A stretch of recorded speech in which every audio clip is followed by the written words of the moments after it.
Life is like a book, some chapters sad, some happy and some exciting. But if you never turn the page, you will never know what the next chapter holds. हमारी life के chapter कभी अच्छे होते हैं, कभी खुशी के होते हैं, कभी दुख भरे होते हैं, कभी कभी ऐसे होते हैं कि हम बहुत ज़्यादा एक्साइटमेंट होती है। सारे पेजेस एक जैसे नहीं होते हैं, मतलब जो हमारी लाइफ है वो कभी भी सेम नहीं रहती है, हर दिन वो चेंज होती रहती है। इसी थॉट के साथ आज का हम ये लेक्चर शुरू करते हैं। First of all good morning all of you, how are you? I hope आप सारे अच्छे होंगे, मैं भी बहुत बहुत अच्छी हूँ। तो आज 27 मई 2026 है। हमने ICSE बोर्ड की बायोलॉजी की एक बुक स्टार्ट की है जिसमें 6 चैप्टर हो गया है हमारा, 7 चैप्टर हम कर रहे हैं। 6th क्लास का हेल्थ एंड हाइजीन चैप्टर हमारा चल रहा है, जिसमें मैं आपको बता दूँ, मैं आपको लाइन टू लाइन एक्सप्लेन करती हूँ, वो भी सारा हिंदी में, ताकि बच्चों को समझने में कोई दिक्कत ना आए, उनको ईज़िली समझ आ जाए और उनको क्रामिंग ना करनी पड़े। हमारा जो मोटिव है, मेन मोटिव यही है कि बच्चे यहाँ मेरी वीडियो को देख के अपनी पढ़ाई में कोई भी क्रामिंग ना करें। तो हमारा इसी मोटिव के साथ आज का हम ये लेक्चर शुरू करते हैं। तो हमने पहले कम्युनिकेबल डिसीज़ेज़ कर लिए हैं, तो आज हम करेंगे non communicable disease. Communicable diseases हमारी वो थी जो एक पर्सन से दूसरे पर्सन को लग जाती थी, चाहे वो एयर के थ्रू फैले, चाहे वो जर्म्स के, चाहे वो बैक्टीरिया के, चाहे वो प्रोटोजोआ के। तो वो सारी कम्युनिकेबल डिसीज़ हमने कल कर ली है। आज हम पढ़ेंगे नॉन कम्युनिकेबल डिसीज़ेज़। तो इसमें क्या है,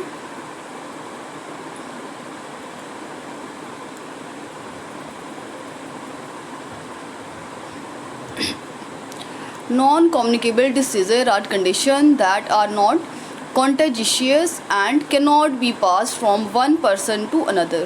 तो नॉन कम्युनिकेबल डिसीज़ वही होती है जो एक पर्सन से दूसरे पर्सन को पास नहीं होती है। ये कैसे फैलती है, ये क्यों होती है? ये things like hereditary, way of life and environmental factor frequently bring them on. तो ये जो नॉन कम्युनिकेबल डिसीज़ है ये हेरिडिटी हो सकती है। हेरिडिटी मीन्स जैसे मान लो किसी के पेरेंट्स को कोई बीमारी थी तो उनके बच्चों में भी वो आ गई, उनके आगे बच्चों में भी आ गई, तो ये होगी हेरिडिटी। और अगर उनका लाइफस्टाइल सही नहीं है तो वो वैसे ही फैल सकती हैं, ठीक है। और एनवायरनमेंट का फैक्टर क्या है, अगर वो गंदगी में रहती है तो वैसे भी वो नॉन कम्युनिकेबल डिसीज़ हो सकती हैं, ठीक है। Reasons that cause non communicable diseases like deficiency of nutrients and mall functioning organs. तो बेसिकली जो नॉन कम्युनिकेबल डिसीज़ है वो होती है डेफिशिएंसी ऑफ न्यूट्रिएंट्स। जो भी हम खाना खा रहे हैं उसमें हमें प्रॉपर डाइट हमें नहीं मिल रही है, बैलेंस डाइट नहीं मिल रही है। इससे पहले वाला हमने चैप्टर जो किया था उसमें हमने बैलेंस डाइट के बारे में पढ़ा था। तो हमें कार्बोहाइड्रेट नहीं मिल रहा है, हमें प्रोटीन्स अच्छे से नहीं मिल रही है, हमें ऐसे मतलब प्रॉपर हमारा जो बैलेंस डाइट नहीं मिल रही है, उसमें कुछ ना कुछ कमी रह रही है। जैसे अगर हम पिज़्ज़ा बर्गर खा रही है तो उसमें हमें न्यूट्रिएंट्स नहीं मिलती है, पेट हमारा भर रहा है लेकिन उससे हमें ओबेसिटी हो रही है। तो ऐसे ही नॉन कम्युनिकेबल डिसीज़ में भी डेफिशिएंसी ऑफ न्यूट्रिएंट्स होते हैं, ठीक है। अब डेफिशिएंसी ऑफ डिसीजेज़ क्या है? Deficiency means not having enough of something that our body needs और फंक्शन प्रॉपरली। तो डेफिशिएंसी मीन्स होगी कमी, जो हमारी बॉडी के लिए प्रॉपर वे में चाहिए तो वो हमें खाने में हमारी बैलेंस डाइट में नहीं मिल रहा है, हमारी बॉडी में कुछ कमियां आ गई है उस कारण से। It is like missing an important ingredient in a recipe when we do not get enough for certain nutrients, vitamins and minerals from the food we eat, our body may not work as well it should। तो हमारे जो भी हम खाना खा रहे हैं उसमें वो इंग्रेडिएंट नहीं है जो हमारी बॉडी के लिए चाहिए, चाहे वो वाइटमिन्स है, न्यूट्रिएंट्स है या फिर मिनरल्स हैं। जो भी हम खाना खा रहे हैं उसमें कुछ ना कुछ कमी रह रही है, जिसके कारण हमें कोई ना कोई कमी हो रही है हमारी बॉडी में, ठीक है। तो कौन कौन सी इसमें डिसीज़ेज़ आती हैं वो देख लेते हैं, और दिस इज़ इम्पॉर्टेंट। वो ये एग्ज़ाम में आती ही आती हैं। तो सबसे पहले है विटामिन डी। विटामिन डी आपको पता है जो सन की रेज़ होती है, जो सन से हमें मिलती है, वो ही विटामिन डी है। तो deficiency of vitamin D happens when the body hacks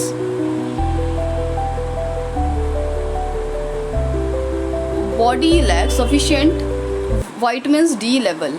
तो जब हमारी बॉडी में विटामिन डी की कमी आ जाती है तो उसको हम विटामिन डी की से कमी से होने वाली डिसीज़ कहते हैं। Vitamin D is an essential nutrients that play a vital role in bones health and muscle strength.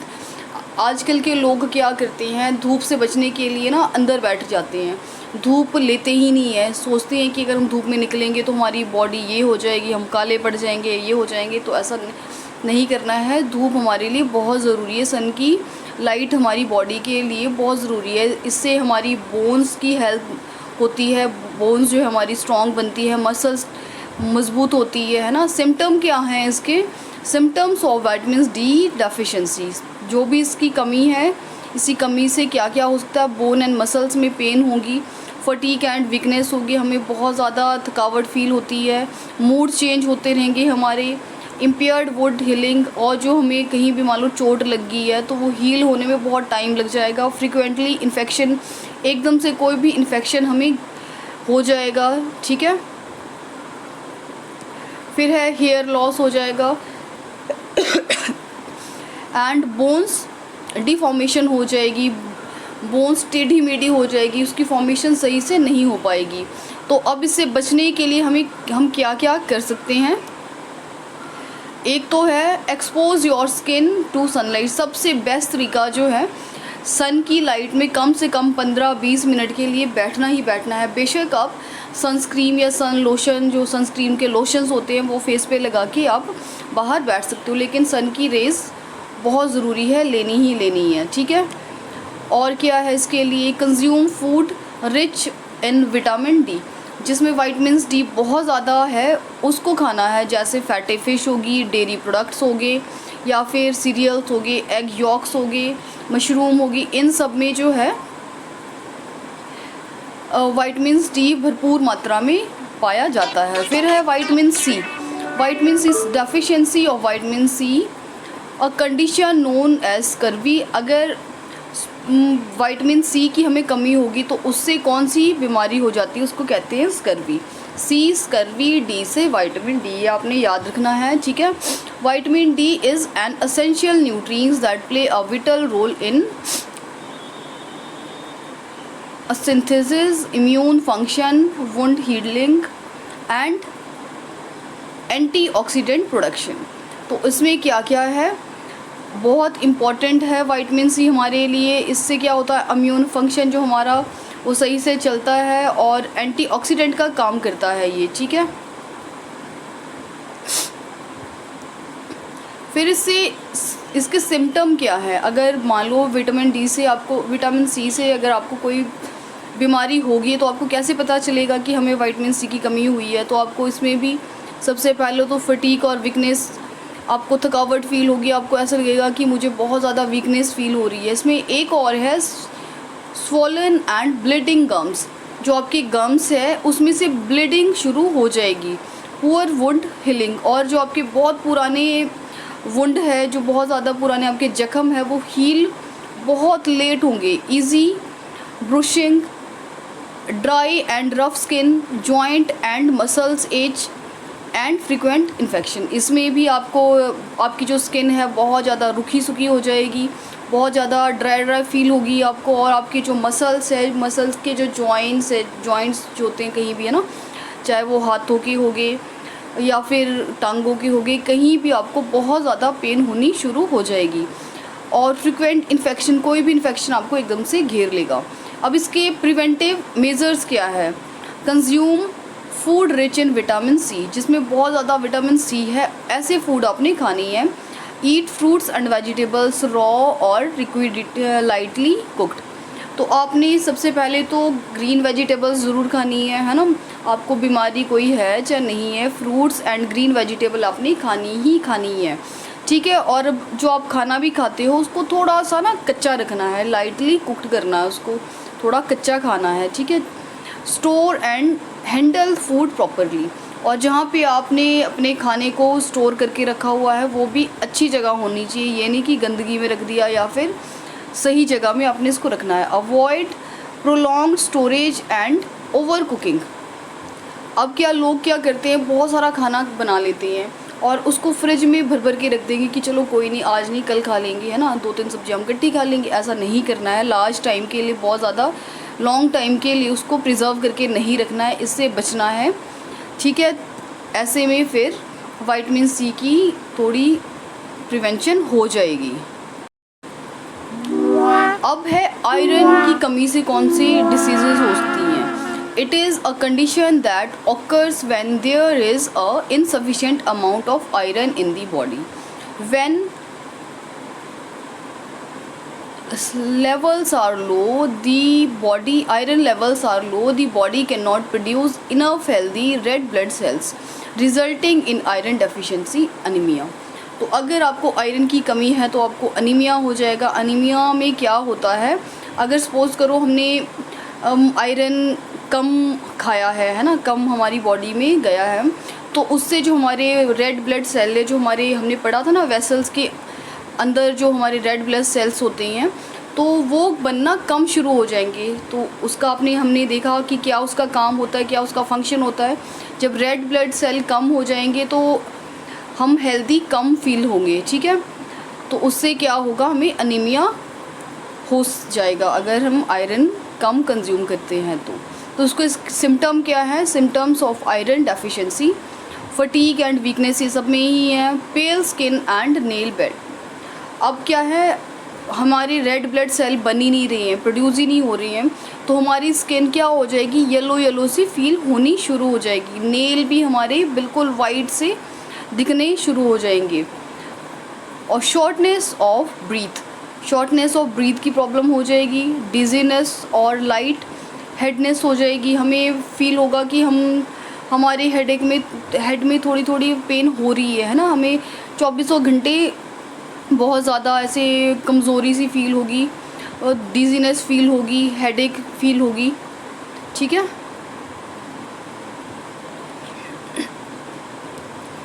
और रैपिड और इरेगुलर हार्ट बीट। अब जो हमारी हार्ट बीट होती है, या तो बहुत ज़्यादा तेज़ हो जाएगी या वो स्लो चलेगी। ब्रिटल और स्पून शेप नेल्स। अब हमारे जो नेल्स भी है वो देखो, उसकी शेप भी स्पून के जैसे हो जाएगी, ठीक है। आपने ये नेल्स देखे होंगे यहाँ पे, तो हमारे ऐसे होते हैं, तो ये नेल्स जो है वो स्पून शेप्ड के बनने शुरू हो जाएंगे, ब्रिटल हो जाएंगे ये। Cold hand and feet. और सपोज़ कर लो कि गर्मियाँ हैं बहुत ज़्यादा, तो आपको फिर भी बहुत ज़्यादा कोल्ड फील होगा, आपके हाथ पैर बिल्कुल ठंडे होने शुरू हो जाएंगे, ठीक है।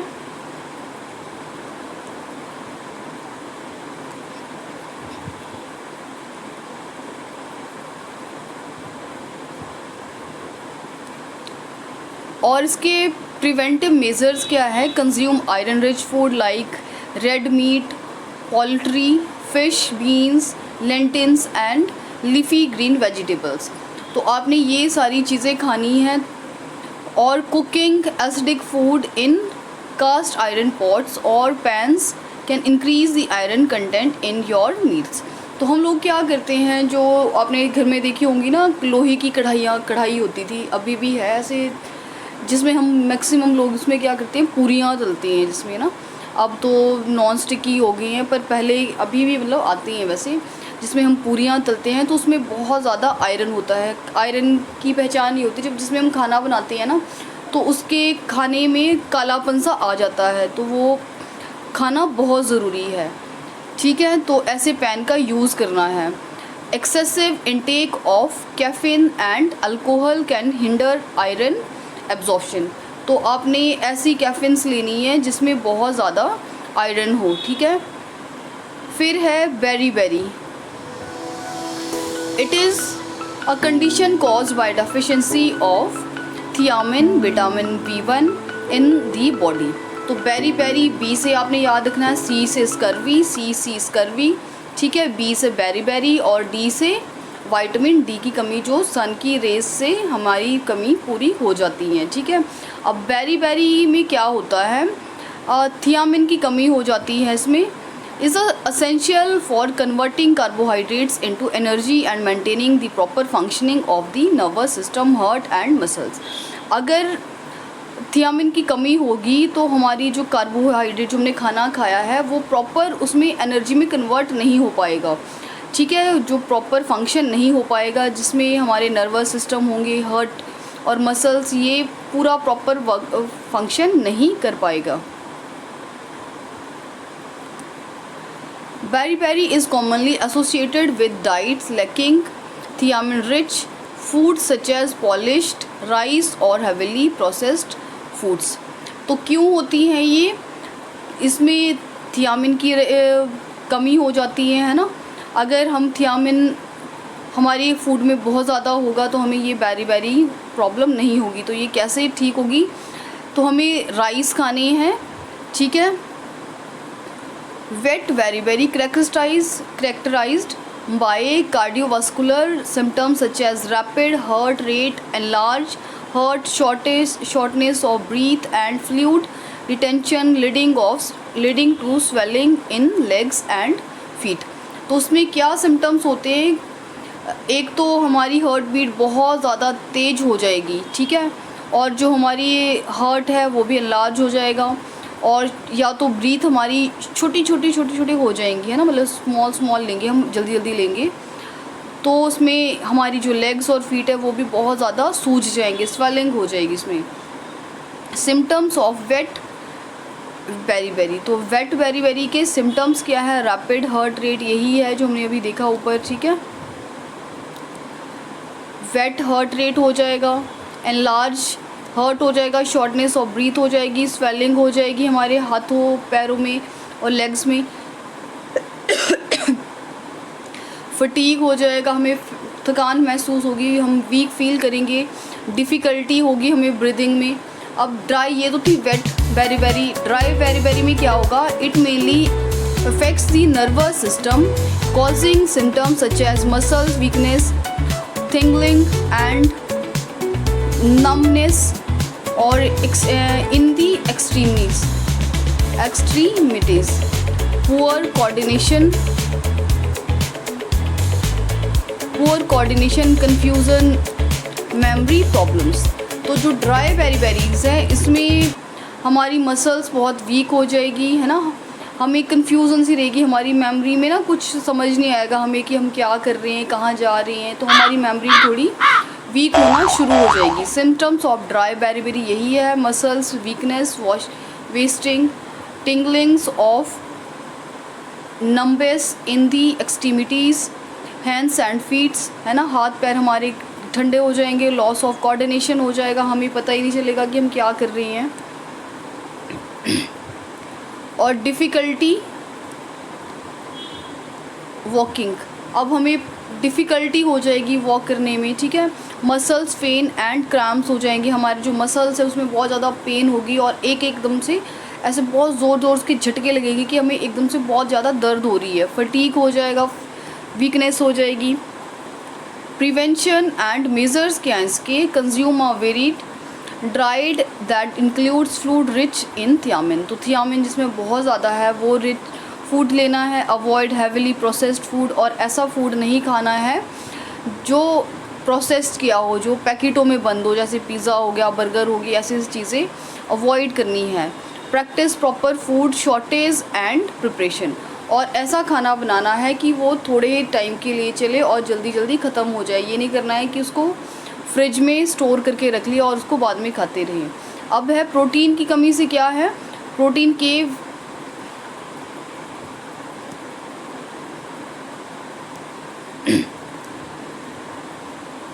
क्वेश्योर is a form of severe protein energy malnutrition, PEM, इसको कहते हैं प्रोटीन एनर्जी माल न्यूट्रिशन को कहते हैं PEM, that primary affects young children. ये प्रोटीन की कमी में क्वेश्योर जो है वो यंग बच्चों में होता है, यंग चिल्ड्रन में होता है। It occurs when there is a severe deficiency of dietary proteins and inadequate overall calories intake. तो बच्चों में ये ज़्यादा होता है, जितनी उनको कैलोरी चाहिए, वो खेलते रहते हैं, है ना, उछलते कूदते रहते हैं, तो उनकी कैलोरीज ज़्यादा बर्न होती है। अब उन्होंने पहले ही अगर कम खाना खाया हुआ है तो उनको ऑब्वियस डेफिशिएंसी तो होगी, प्रोटीन की डेफिशिएंसी हो जाएगी, है ना।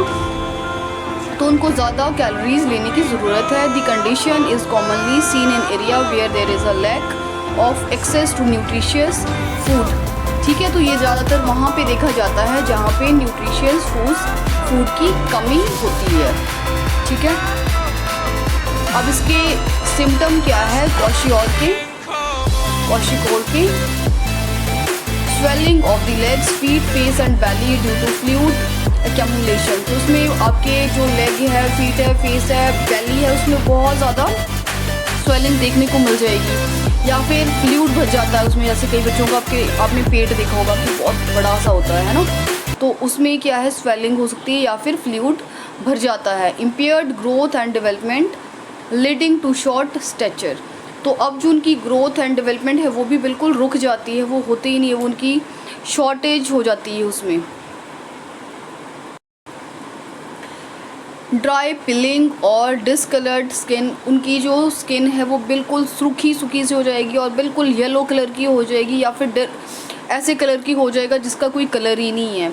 Thin and brittle hair that may change colour. अब जैसे हमारे बाल होते हैं, काले होंगे, ब्राउन होंगे, लेकिन उनके बाल बिल्कुल ऐसे हो जाएंगे, रूखे सूखे से हो जाएंगे, ऐसे लगेगा कि कई दिनों से नहाए नहीं है। बहुत बालों का कलर भी उनका चेंज हो जाएगा और बिल्कुल पतले हो जाएंगे उनके बाल।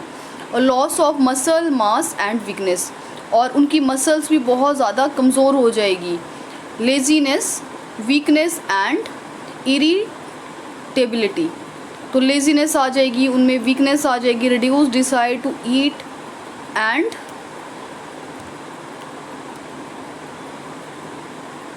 reduce desire to eat और एब्जर्शन टू सर्टेन फूड्स। अब उनको ऐसी क्रेविंग होगी कि हमने खाना ही नहीं है, या तो उनको ऐसी क्रेविंग होगी कि हमने पर्टिकुलर कुछ खाना है, या तो उनका मन ही नहीं करेगा कुछ खाने को। ठीक है, द लिवर में बिकम इनलार्ज, और जिनका लिवर भी है वो बड़ा होना शुरू हो जाएगा। अब है प्रिवेंटिव मेजर्स क्या है इसके। Include sufficient protein, carbohydrates, fats, vitamins and minerals and diet. तो आपने क्या करना है, अपनी डाइट में प्रोटीन को ऐड करना है, कार्बोहाइड्रेट्स को ऐड करना है, फैट्स, विटामिन्स एंड मिनरल्स को ऐड करना है। Introduce complementary foods gradually and appropriate, और अपने खाने के अलावा उसमें ऐसी चीज़ें ऐड करनी है जो आपको प्रॉपर डाइट को बैलेंस कर सके। ठीक है, clean drinking water and proper sanitation, और आपने जो पानी पीना है वो बिल्कुल क्लीन हो, ड्रिंक वाटर जो है वो आपका गंदा नहीं होना चाहिए। अब आपको ये देखो क्वाशियोर के नीचे दिख रहा होगा बच्चा, इसका जो स्टमक है वो कितना बड़ा हो गया है ना, उसकी स्किन बिल्कुल ड्राई, और जो उसकी बोन्स भी है वो उसकी कोई फॉर्मेशन नहीं है, डिफॉर्मिटी है उसकी इधर उधर, है ना। तो स्वेलिंग ही स्वेलिंग दिख रही है आपको इसमें।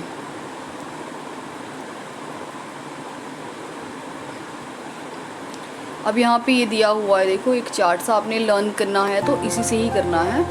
विटामिन सी की कमी से कौन सा, जस्ट अ सेकेंड,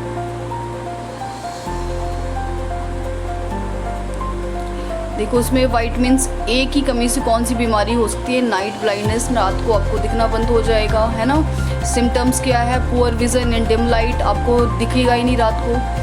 तो आपने खाना क्या है, eat orange and green vegetables like carrots and spinach. और विटामिन B12 की कमी से परनीशियस अनीमिया हो जाएगा आपको। इसमें क्या होगा, आपको फटीक होगी, वीकनेस होगी, और आपकी स्किन जो है वो बिल्कुल येलो हो जाएगी, है ना।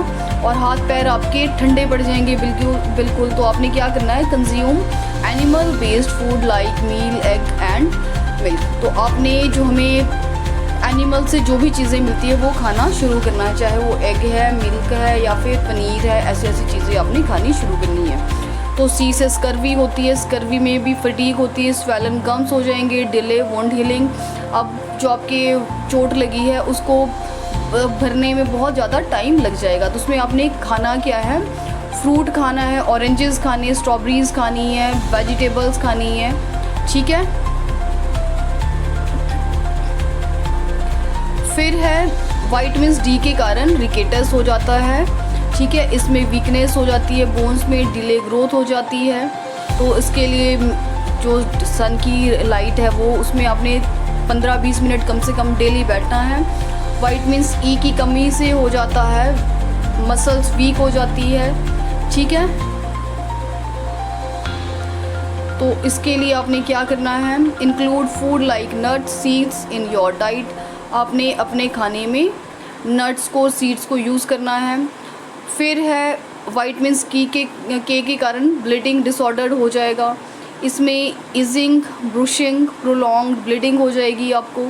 खाना क्या है, आपने eat leafy green vegetables like spinach and kale. तो आपने यही खाना है। मैक्सिमम जो खाने की कमी है, आपने ग्रीन वेजिटेबल खानी ही खानी है, फ्रूट्स खाने हैं, है ना। और जो बाहर का प्रोसेस्ड फूड है वो आपने बिल्कुल बंद तो नहीं, चलो हम कर सकते हैं, लेकिन थोड़ा अवॉइड करना है। मतलब डेली ना करके महीने में या फिर हफ्ते में, 2-3 हफ्ते में एक बार खा लेना है, ठीक है। अपनी डाइट को बैलेंस रखना है। फिर है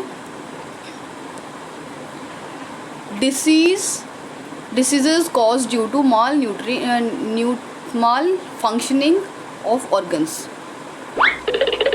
तो अब ऐसी डिसीज़ेज़ जो अगर हमारी बॉडी में कुछ भी प्रॉपर तरीके से डाइट नहीं जा रही है, तो कौन सी डिसीज़ेज़ हो सकती है। As we grow older some of our body organs may not work as well as they use to. तो जैसे जैसे हमारी एज होती रहती है वैसे वैसे हमारे ऑर्गन्स भी वर्क करना थोड़ा कम कर देते हैं, उस तरह से नहीं करते हैं जैसे कि वो पहले करते थे। This can happens because of the natural process of wear and tear और because of the organs become less efficient with age. तो जैसे जैसे एज होती रहती है तो हमारे ऑर्गन्स की जो एफिशिएंसी वो एज के अकॉर्डिंग कम होती रहती है। There are certain organs that can be affected by ageing such as pancreas, heart, eyes, kidneys and bones. तो कौन कौन से ऐसे ऑर्गन्स हैं जो टाइम के साथ साथ फंक्शन भी कम करते हैं। एक तो पैनक्रियाज हो गया, हार्ट हो गया, आईज़ होगी, किडनीज़ होगी, जो एंड बोन्स भी है ना। आपने देखा होगा बुज़ुर्ग जो है वो चलने में उनको थोड़ी दिक्कत होती है, एकदम से वो उठ नहीं पाते हैं, तो ये हमारे एज के अकॉर्डिंग थोड़ा कमज़ोर पड़ जाती हैं ये चीज़ें। When these organs do not work properly, it can lead to different problems or disorder। और जब ये ऑर्गन्स प्रॉपर तरीके से वर्क नहीं करते तो हमें कुछ और भी प्रॉब्लम्स होनी शुरू हो जाती है। Let us study the following common diseases. तो अब इन्हीं की देखेंगे हम कि कौन सी वो डिसीजेज़ हैं जो एज के साथ साथ बढ़ती रहती हैं। एक तो है सबसे कॉमन है diabetes. Diabetes is a chronic medical condition characterised by the high blood sugar level glucose. तो उसमें डायबिटीज़ में क्या होता है, बीपी जो है आपने सुना होगा, blood pressure, high blood sugar level इसमें बहुत ज़्यादा बढ़ जाता है। It occurs when the body either does not reduce enough insulin, a hormone produced by the pancreas, और can not effectively used the insulin it produces. तो इसमें क्या होता है, जो भी हमने डाइट ली है उसमें इंसुलिन प्रॉपर तरीके से प्रोड्यूस नहीं हो पाता है, ठीक है। जो कौन करता है, पैनक्रियाज प्रोड्यूस करता है हार्मोन को। तो उससे क्या हो जाता है, डायबिटीज़ होनी थोड़ी थोड़ी शुरू हो जाती है एज आते आते, थोड़ी एज में, ठीक है। Insulin helps regulate blood sugar levels and allow glucose to enter cells for energy. तो अब इंसुलिन ही प्रोड्यूस नहीं होगा तो हमारा ब्लड शुगर जो है वो अलाउ ही नहीं करेगा, ठीक है, सेल्स के अंदर एनर्जी ही प्रोड्यूस नहीं हो पाएगी।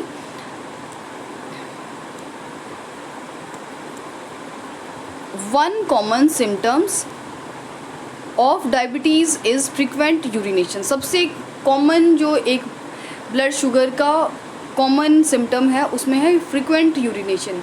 बार बार वॉशरूम जाने की ज़रूरत पड़ जाती है। व्हेन ब्लड शुगर लेवल या तो कंट्रोल ही नहीं होता है, जैसे आपको वॉशरूम आई तो आपको, अगर आप कहीं मान लो गए हो, अगर एकदम से आप नहीं जा पाए तो आपको यूरिनेशन हो जाएगा, मतलब, ठीक है।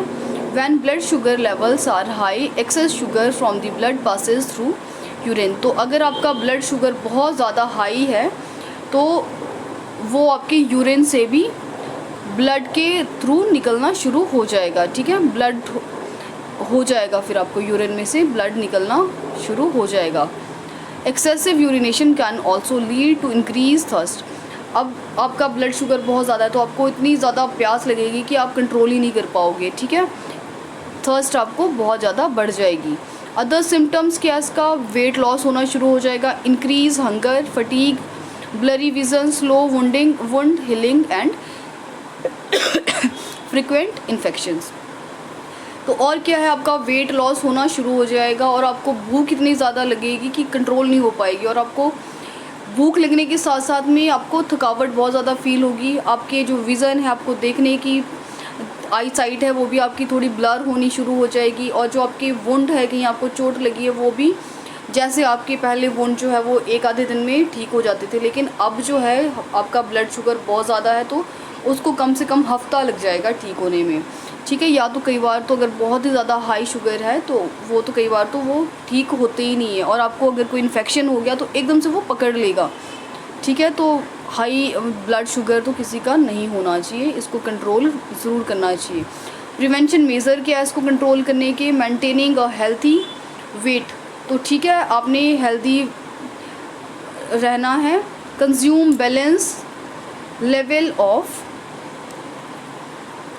शुगर इन डाइट, और आपने जो शुगर भी लेना है वो आपने बैलेंस लेना है, ये नहीं है कि आपने या तो बहुत कम खा लिया या आपने बहुत ज़्यादा खा लिया। Limit the consumption of carbohydrates, अब इसमें कार्बोहाइड्रेट्स भी आपने कम ही लेना है, लिमिट में खाना है, ठीक है। हमने पढ़ा है कि कार्बोहाइड्रेट्स किस में होती हैं, रोटी होती है जो उसमें कार्बोहाइड्रेट होता है, तो रोटी भी आपने लिमिटेड खानी है जो रोटी बनती है ना, ठीक है। Taking insulin in form of medication और फूड, तो अब आपने इंसुलिन आपकी बॉडी में बन नहीं रहा है ना, आपका जो पैनक्रिया है इंसुलिन को प्रोड्यूस ही नहीं कर रहा है, तो आपने अब क्या है, दवाइयाँ लेनी है जिसमें इंसुलिन हो, या फिर ऐसा फूड लेना है जिसमें कि इंसुलिन हो, ठीक है। अब है heart diseases, as we age there are heart diseases that can occur such as arthritis and coronary heart diseases, तो ये बीमारियां भी होने लग जाती है, जैसे जैसे हमारी एज बढ़ती है तो हमें हार्ट की प्रॉब्लम भी होनी शुरू हो जाती है। Atherosclerosis is a condition where deposits built up inside the arteries making them narrower and restricting blood flow. अब इसमें क्या है, जो हमारी आर्टरीज़ है आपको पता है उसमें से ब्लड फ्लो करता है, ठीक है। तो आर्टरीज़ है जो वो नैरो होनी शुरू हो जाएगी, अब जब वो पतली हो जाएगी बिल्कुल तो उसमें से ब्लड फ्लो होना बहुत ज़्यादा मुश्किल हो जाएगा। This can lead to problem like chest pain, shortness of breath. तो जब या तो उसमें सपोज करो ये हमारी आर्टरीज़ है, पहले इतनी थी अब वो बिल्कुल इतनी पतली पतली हो गई है, अब उसमें से ब्लड फ्लो कर रहा है, इजीली फ्लो नहीं हो पा रहा है, या तो वो रुक जाएगा। अगर कहीं ब्लड रुक गया, ठीक है, बिल्कुल इतनी हमारी आर्टरीज़ बहुत पतली हो गई है तो वो आगे जा ही नहीं पाएगा, तो वो रुक जाएगा कहीं, या तो फिर एकदम से कहीं चेस्ट में पेन हो जाएगी, हार्ट में, हार्ट का है ना ये, ठीक है। तो हार्ट में बहुत ज़्यादा पेन हो जाएगी, या फिर ब्रीथ हमारी एकदम से ऐसे ऐसे एकदम से जल्दी जल्दी आना शुरू हो जाएगी, ठीक है। फिर है कोरोनरी हार्ट डिसीज़, क्या है, specifically affect the blood vessels that supply oxygen to the heart muscles.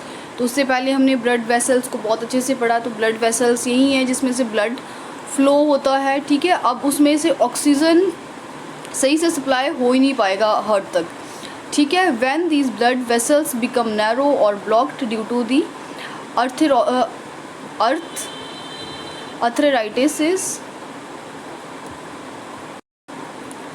अथरोस्क्लेरोसिस, ठीक है। तो इसमें क्या होगा, जो ब्लड वेसल्स हैं ये बिल्कुल नैरो हो जाएगी, तो उसमें भी यही हो जाएगा, कहीं ब्लॉक हो जाएगा ब्लड, तो उसके कारण हमें चेस्ट में पेन हो जाएगी, या फिर हार्ट अटैक आ सकता है, ठीक है, या हार्ट से रिलेटेड कोई अदर कॉम्प्लिकेशन हमें हो जाएगी, ठीक है। अब इसके प्रिवेंशन मेज़र क्या है, मेंटेन हेल्थी लाइफस्टाइल, ईट न्यूट्रिशियस फूड, जैसे जैसे एज बढ़ती है तो आपने बाहर की चीज़ें बंद करनी है खाना, और ऐसी चीज़ें खानी है जिसमें कि फुल न्यूट्रिएंट्स हो। एक्सरसाइज डेली करना है आपने, अवॉइड स्मोकिंग नहीं करना है, मैनेज स्ट्रेस, और जैसे जैसे एज होती रहती है तो हमें अपनी फैमिली की या फिर कोई और भी प्रॉब्लम होती रहती है, तो स्ट्रेस को मेंटेन करना है, स्ट्रेस होने नहीं देना है अपने आप को, ठीक है। Regular checkup with the doctor, अगर आपको कोई डिसीज़ होगी तो अपने डॉक्टर के पास ज़रूर जाना है। हेल्प डिटेक्ट पोटेंशियल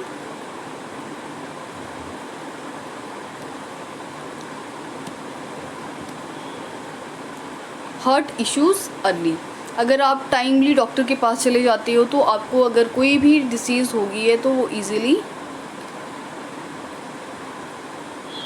डिटेक्ट हो जाएगी और टाइम रहते उसका इलाज हो जाएगा।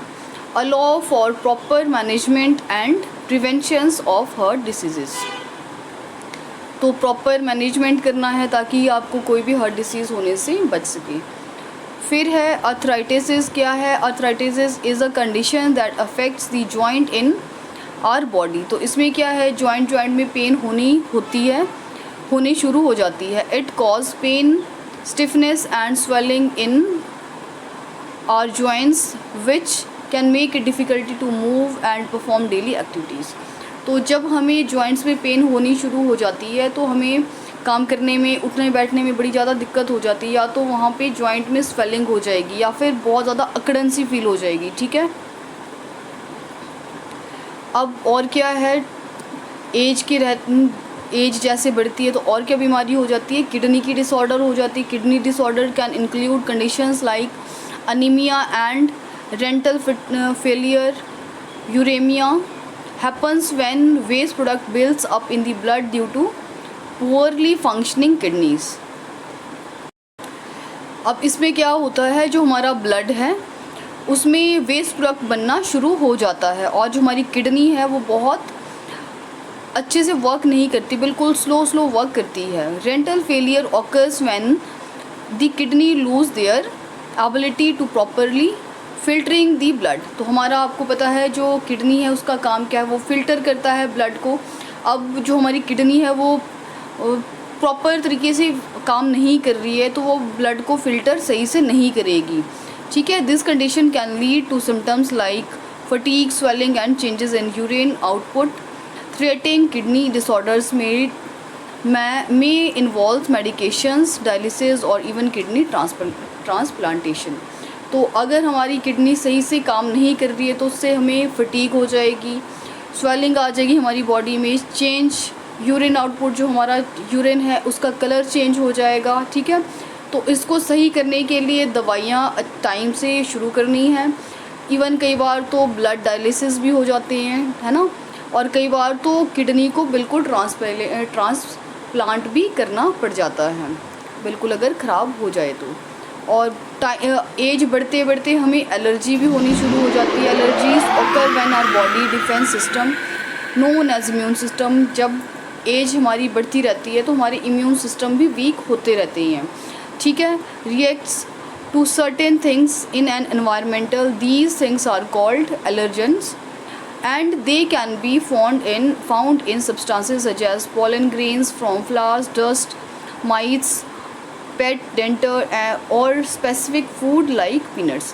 तो कई बार हमें क्या होता है, अगर सपोज करो हम कहीं बाहर चले गए, वहाँ पे फ्लावर्स है, उसकी खुशबू हमारे नाक में चढ़ जाएगी। कई बार डस्ट है तो वो भी हमारे नाक में चढ़ जाती है, हमें उससे एलर्जी हो जाती है। कई बार तो पीनट से भी एलर्जी होनी शुरू हो जाती है, ठीक है। Example, asthma, allergic rhinitis, also called as hay fever, atopic dermatitis, which is skin conditions। तो ये आपको बीमारियाँ हो सकती है, अस्थमा, एलर्जिक रिनिटिस जो भी है ये, है ना, फीवर भी हो सकता है। The common symptoms are like sneezing, itching, runny nose, watery eyes, coughing और even rashes, dry and scaly skin, difficulty breathing। तो कॉमन सिम्टम क्या इसके, आपको छींके आएगी, बहुत ज़्यादा इचिंग हो जाएगी, आपको रनी नोज़ होगा, आपका बहता रहेगा नाक हमेशा, आंखें हमेशा आपकी बहती रहेंगी, उसमें से पानी चलता रहेगा, कफ हो जाएगा आपको, ठीक है। कई बार तो रैशेज़ भी हो जाते हैं, ड्राई और स्कैली स्किन भी हो जाएगी। और ब्रीथ, जब आपका नोज़ बह रहा है तो आपको ब्रीथ लेने में भी बहुत ज़्यादा डिफ़िकल्टी का सामना करना पड़ जाएगा। अब इसको प्रिवेंट करने के क्या मेज़र्स हैं? To prevent and manage allergies there are few steps you can take. तो identify triggers and avoid them. सबसे पहले तो आपको आइडेंटिफाई करना पड़ेगा कि हमें एलर्जी किससे है। अगर आपको लग गया पता कि हमें एलर्जी से है तो उस चीज़ को आपने अवॉइड करना है। Determine what cause your allergies and try to stay away from those substances as much as possible. आपको पता चल गया इससे हमें एलर्जी है तो उन चीज़ों से आपने दूर रहना है जिससे कि आपको एलर्जी हो रही है। पॉलन एलर्जीज़ क्या है? Stay indoors when pollens levels are high and use air filters to clean the air in your home. अब आपको एयर में जो पॉलेंस की खुशबू होती है उससे भी आपको एलर्जी होगी है तो आपने क्या करना है, घर के अंदर ही रहना है, बाहर नहीं जाना है। और अगर हो सके तो एयर को फ़िल्टर करने के लिए आपने एयर फिल्टर्स का यूज़ करना है अपने घर में ही, ठीक है।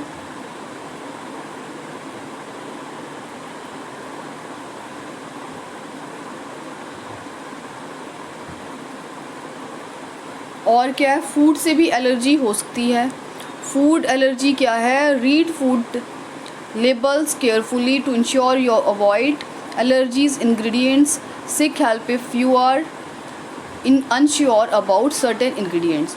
अब सपोज़ कर लो कि आप जो खाना खा रहे हो उसमें ऐसे इंग्रेडिएंट है जिससे कि आपको एलर्जी हो सकती है या हो रही है, तो आपने ऐसे फूड नहीं खाने हैं जिससे कि आपको एलर्जी हो रही है।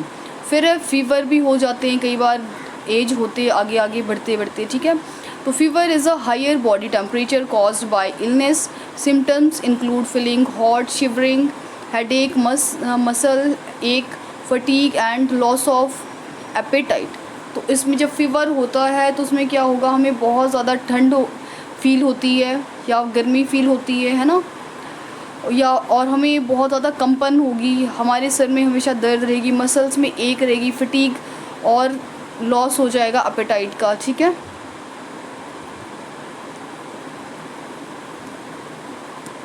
अब इसके लिए ज़रूरी है कि rest, fluids and in appropriate medications can help you recover you the as from a fever। तो आपने प्रॉपर मेडिकेशन लेनी है ताकि आप सही से ठीक हो जाओ। अब इसके लिए method to handle a fever क्या क्या है? Rest and get plenty of sleeps. आपने रेस्ट करना है और इनफ स्लीप लेनी है, जितना कि पॉसिबल हो आपने नींद लेनी है। Drink fluids to stay hydrated. तो आपने अपने आप को हाइड्रेट रखने के लिए पानी पीते रहना है। Take over the counter fever reduce like paracetamol और ब्रूफेन एज डायरेक्टेड। तो आपने क्या, अगर आपको बुखार बहुत ज़्यादा हो गया है तो आपने बुखार फीवर को कम करने के लिए पैरासीटामोल का यूज़ करना है या फिर ब्रूफिन लेनी है, वो भी तब अगर आपको डॉक्टर ने रेकमेंड की है तो। Use a cool cloth, lukewarm bath और wear light clothes for comfort. तो आपने ऐसे कपड़े पहनने हैं जिसमें कि आपको गर्मी ना लगे, ठीक है, और कंफर्ट कपड़े पहनने हैं। और आपने जब नहाना भी है तो गुनगुने से पानी से, ये नहीं कि बहुत ज़्यादा गर्म पानी, ल्यूकवार्म वाटर से आपने नहाना है। इफ़ सिम्टम्स परसिस्ट और worst, seek advice from parents, guardians और हेल्थ केयर प्रोफेशन। अगर आपको सिम्टम्स ज़्यादा ही लग रही हैं तो आपने क्या करना है, एडवाइस ले लेनी है। पहले तो पेरेंट्स को बताना है और फिर अपने गार्डियन को, अगर आपके पेरेंट्स वहाँ पे नहीं हैं, और फिर उसके बाद में आपने डॉक्टर से सलाह लेनी है। Modes of transmission of disease. तो क्या क्या मोड्स हैं, किस किस के थ्रू जो है वो ट्रांसमिट होती है डिसीज़ एक पर्सन से दूसरे पर्सन में। तो ये है, Here are some common modes of transmission of communicable disease। तो या तो डायरेक्ट कांटेक्ट में हो सकती है disease, can spread through direct skin to skin contact with an infected persons body fluid. अब जैसे सपोज़ कर लो किसी को कोई बीमारी है, कम्युनिकेबल डिसीज़ है, तो किसी के टच होगी, स्किन टच होगी, स्किन से स्किन टच होगी, तो उस पर्सन के जो फ्लूइड है उससे एक पर्सन से दूसरे पर्सन में कम्युनिकेबल डिसीज़ फैल जाएगी। एग्जांपल है leprosy, skin diseases and eye infection. Suppose करो आई में आपको इन्फेक्शन है तो आपने हाथ ऐसे लगा लिया और आपका जो इन्फेक्टेड हाथ है किसी और को लग गया, उसने अपने आइज़ में लगा लिया तो वो इन्फेक्टेड पर्सन हो जाएगा। कोविड-19 जैसे अभी आया ही था, है ना, तो इन्फ्लुएंजा भी और HIV भी। फिर है इनडायरेक्ट कॉन्टैक्ट। अब जो इनडायरेक्ट कांटेक्ट में जो हम आमने सामने नहीं हैं, फिर भी कैसे हो सकती है? The following diseases can be transmitted through indirect contact with contaminated object or surfaces like touching a door knob or sharing utensils with an infected person. तो अब कोई पर्सन जो है उसको कोई कम्युनिकेबल डिसीज़ हो गई है, तो उसने क्या किया, कोई चीज़ छू ली, वही चीज़ किसी और ने छू ली, तो वो ट्रांसमिट हो जाएगी वो डिसीज़ उसकी किसी और को। ठीक है, तो ये हो गया इनडायरेक्ट कॉन्टैक्ट।